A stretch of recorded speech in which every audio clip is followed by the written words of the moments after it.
विद्यार्थियों, मैं जयश्री आज आपके सामने एक नया टॉपिक लेकर आई हूँ। वह है संज्ञा।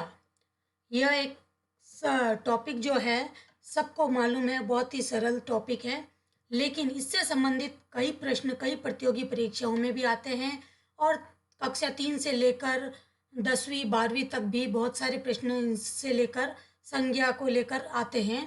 तो इसके बारे में मैं आपको बताना चाहूँगी कि संज्ञा किसको कहते हैं, संज्ञा के भेद क्या होते हैं और संज्ञा के जो भेद है उनको उदाहरण के रूप से हम कैसे समझ सकते हैं। इस प्रकार मैं आपको संज्ञा के बारे में बताऊंगी और यह भी बताऊंगी कि आईसीएसई सिलेबस में कक्षा 10 में किस प्रकार के प्रश्न पिछले 10 सालों में आए हैं, इसके बारे में भी मैं आपको बताऊंगी। तो आइए हम समझते हैं संज्ञा के बारे में। संज्ञा एक नींव है, इसकी जानकारी हमें होना बहुत ही ज़रूरी है। अगर नींव ही कच्ची रहेगी तो आगे का भवन कैसे खड़ा होगा।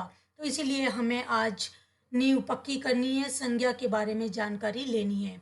देखिए किस प्रकार संज्ञा किसको कहते हैं। सबसे पहले ये समझते हैं हम, संज्ञा किसी वस्तु, व्यक्ति, स्थान या भाव के नाम को संज्ञा कहते हैं। यह आप सबको मालूम है, इसमें मैं ज़्यादा डिटेल में नहीं जाना चाहूँगी। अब मैं बताना चाहती हूँ संज्ञा के भेद के बारे में। संज्ञा के भेद 5 प्रकार के होते हैं: व्यक्तिवाचक संज्ञा, जातिवाचक संज्ञा, समूहवाचक संज्ञा, द्रव्यवाचक संज्ञा और भाववाचक संज्ञा। यह 5 प्रकार की संज्ञाएं मानी जाती है। अब सबसे पहले हम पढ़ेंगे व्यक्तिवाचक संज्ञा। व्यक्तिवाचक संज्ञा किसको बोलते हैं? व्यक्तिवाचक संज्ञा बोलते हैं जिन शब्दों से किसी विशेष व्यक्ति, स्थान अथवा वस्तु के नाम का बोध हो उसे व्यक्तिवाचक संज्ञा कहते हैं। यहाँ पर मैंने आपको बताया है लाल रंग से कि विशेष यानी स्पेशल, जैसे किसी भी चीज का स्पेशल नाम हो तो वह कहलाता है व्यक्तिवाचक संज्ञा। जैसे हम उदाहरण के माध्यम से समझेंगे, जैसे बेंगलोर।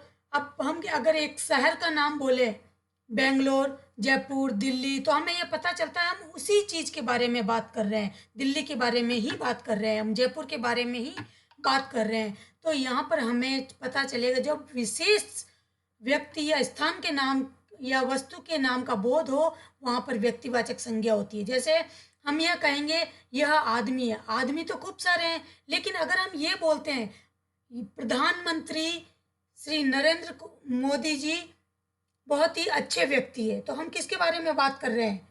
नरेंद्र मोदी जी के बारे में, स्पेशल व्यक्ति के बारे में। तो यहाँ पर यह संज्ञा कौन सी हुई? व्यक्तिवाचक संज्ञा। अब जैसे मैं ये बता रही हूँ, इस बगीचे में यह गुलाब के फूल बहुत ही सुंदर लग रहे हैं, तो यहाँ पर बगीचे में तो फूल खूब होते हैं, लेकिन मैंने यहाँ पर क्या बोला है? स्पेशल गुलाब के बारे में। तो यह गुलाब क्या हुआ? स्पेशल, विशेष वस्तु। तो यहाँ पर यह कौन सी संज्ञा हुई? व्यक्तिवाचक संज्ञा। ऐसे ही हम जैसे यह बोलेंगे कि विवेकानंद बहुत ही अच्छे व्यक्ति थे। अब मैं किसके बारे में बात कर रही हूँ? विवेकानंद के बारे में। तो यहाँ पर आप सबको पता चल रहा है कि मैं एक स्पेशल व्यक्ति के बारे में बात कर रही हूँ, वो है विवेकानंद। तो यहाँ पर जब भी हम किसी विशेष व्यक्ति या स्थान, वस्तु के नाम का बोध कराते हैं तो वहाँ पर कौन सी संज्ञा होती है? व्यक्तिवाचक संज्ञा। अब अगर जैसे मैं हिमालय के बारे में बोलूँ, यहाँ बहुत सारे पहाड़ है, पर्वत है, तो बहुत सारे हैं, मैं किसी की भी बात कर सकती हूँ, लेकिन यहाँ पर मैं सिर्फ एक स्पेशल बात कर रही हूँ, यह हिमालय है। तो यहाँ पर हमें पता चल रहा है कि ये विशेष पर्वत है जिसका नाम है हिमालय, तो वह संज्ञा कौन सी कहलाएगी? व्यक्तिवाचक संज्ञा। तो आपका डाउट क्लियर हो गए सारे कि व्यक्तिवाचक संज्ञा किसको कहते हैं। अगली संज्ञा देखिए, जातिवाचक संज्ञा। इस जातिवाचक संज्ञा किसे बोलते हैं? जिस शब्द से किसी प्राणी या वस्तु की समस्त जाति, पूरी जाति का बोध होता है, उन शब्दों को हम जातिवाचक संज्ञा कहते हैं।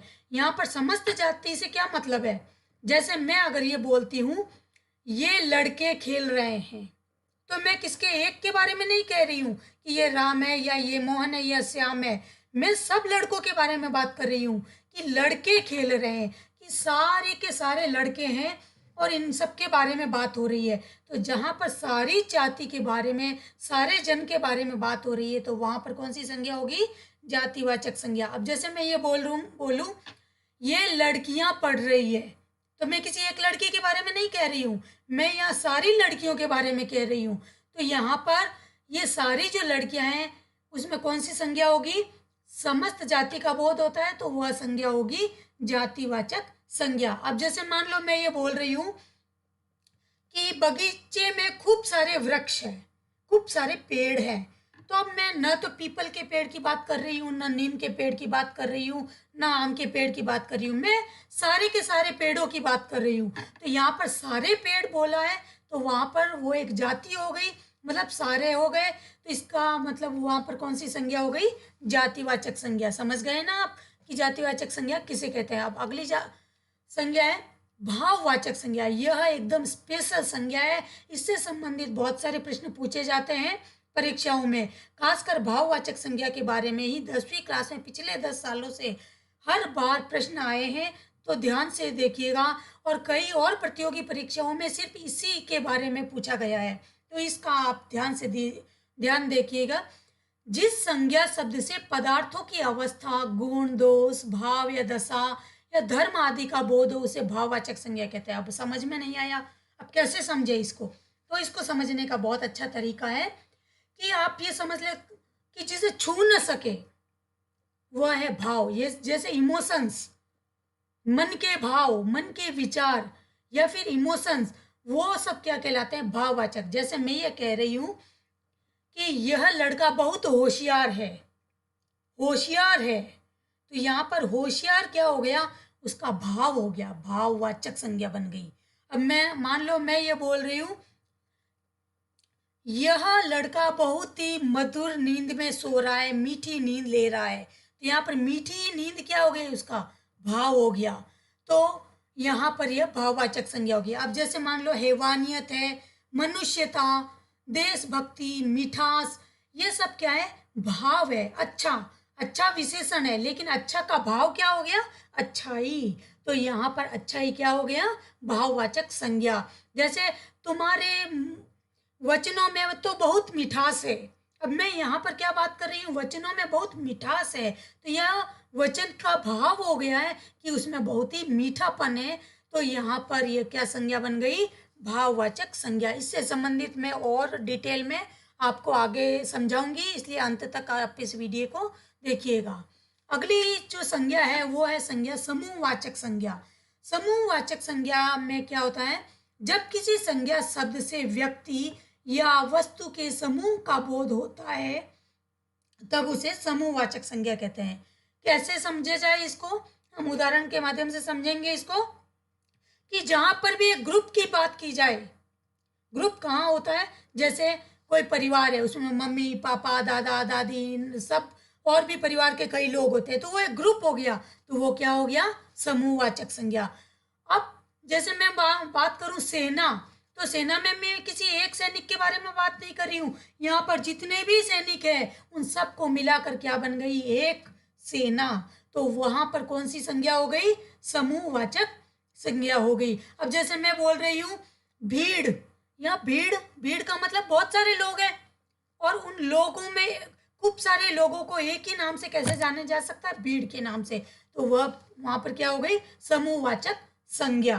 तो जैसे कक्षा हुई, पुलिस हुआ, ये सब चीजें क्या हुई? समूहवाचक संज्ञा के अंतर्गत आती है। समझ गए ना? अब है अगला द्रव्यवाचक संज्ञा। यहाँ पर ये समझिए कि जब किसी संज्ञा शब्द से किसी द्रव्य का बोध हो तो उसे द्रव्यवाचक संज्ञा कहते हैं, मटीरियल नाउन। जैसे यहाँ पर कोई भी सॉलिड चीज भी होगी, जैसे और लिक्विड चीज भी होगी, और या फिर कोई धातु या अधातु चीज भी होगी, तो वह सारी चीजें क्या मानी जाएगी? द्रव्यवाचक संज्ञा में मानी जाएगी। जैसे आप देखिए चावल, चावल क्या है? सॉलिड है, तो चावल को हम किस संज्ञा के रूप में दे सकते हैं? द्रव्यवाचक संज्ञा के रूप में। अब जैसे पानी, पानी जो लिक्विड है वो भी हम किस संज्ञा के तहत जा सकते हैं? उसके लिए हम द्रव्यवाचक संज्ञा के लिए। अब जैसे मान लो सोना, तो सोना, चांदी, पीतल या कोई भी मेटल हो, वह मेटल भी कहाँ पर जाएगा? द्रव्यवाचक संज्ञा के अंतर्गत। जैसे तेल, घी, दाल, कोई भी लिक्विड चीज, वो सारी चीजें जो है कौन सी संज्ञा के अंतर्गत आएगी? द्रव्यवाचक संज्ञा के अंतर्गत आएगी। अब मैं आपको स्पेशल रूप से आपको ये बताना चाहती हूँ कि जो ये भाववाचक संज्ञा है, वह भाववाचक संज्ञा किस प्रकार से बदल जाती है, जातिवाचक संज्ञा से किस प्रकार से उसको भाववाचक संज्ञा बनाया जा सकता है। अब देखिए, जैसे मैंने पहले आपको बताया था, जातिवाचक संज्ञा में मनुष्य, हम सारे मनुष्यों के बारे में यहाँ पर बात कर रहे हैं। अब लेकिन अगर कोई बोल दे इसको भाववाचक में बदलो, तो आप कैसे बदलोगे? तो मनुष्य का भाव क्या है? मनुष्यत्व या मनुष्यता, तो यह इसकी भाववाचक संज्ञा हो गया। अगर अब मैं बात करूं नारी, यानी औरत, मैं सारी औरतों के बारे में बात कर रही हूँ।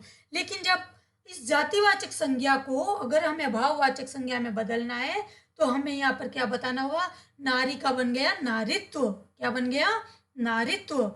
नारी का भाव, तो यहाँ पर यह बन गई भाववाचक संज्ञा। बहुत ही सरल है, ध्यान से देखोगे तो आपको बहुत अच्छा समझ में आ जाएगा, रटने की कोई ज़रूरत नहीं है। अब जैसे देखिए भाई, हम यहाँ सारे भाई की बात कर रहे हैं कि सारे भारतवासी हमारे भाई है, तो यहाँ पर यह एक हो गई जातिवाचक। अब यहाँ पर सब हिंदू मुस्लिम में भाईचारा है, मतलब प्रेम है। यहाँ पर हम किस चीज की बात कर रहे हैं? भावना की बात कर रहे हैं। तो यहाँ पर यह क्या हो गया? भाईचारा, भाववाचक संज्ञा। इस प्रकार यहाँ पर और उदाहरण दिए गए हैं।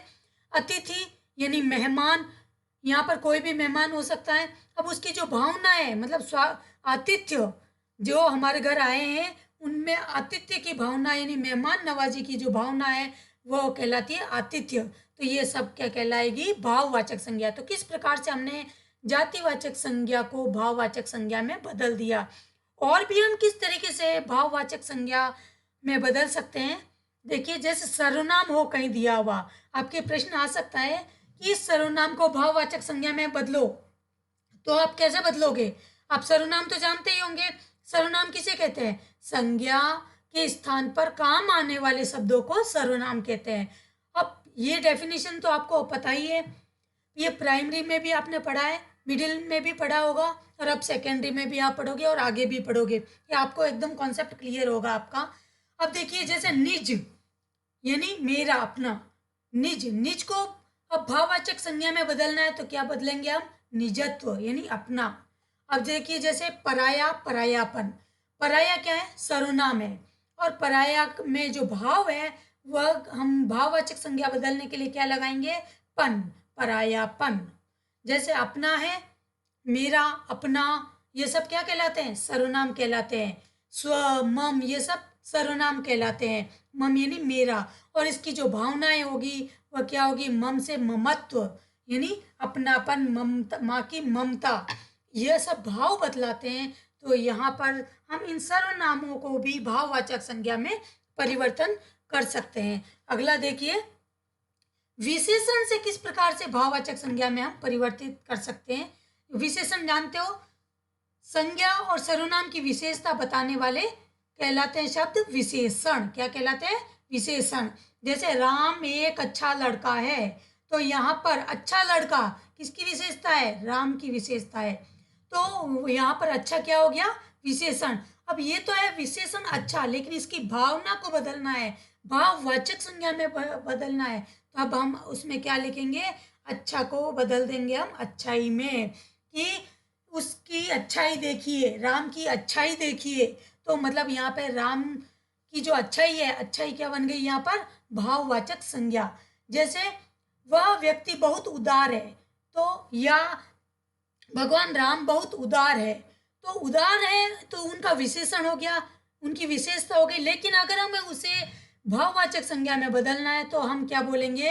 कि भगवान राम की उदारता देखते ही बनती है।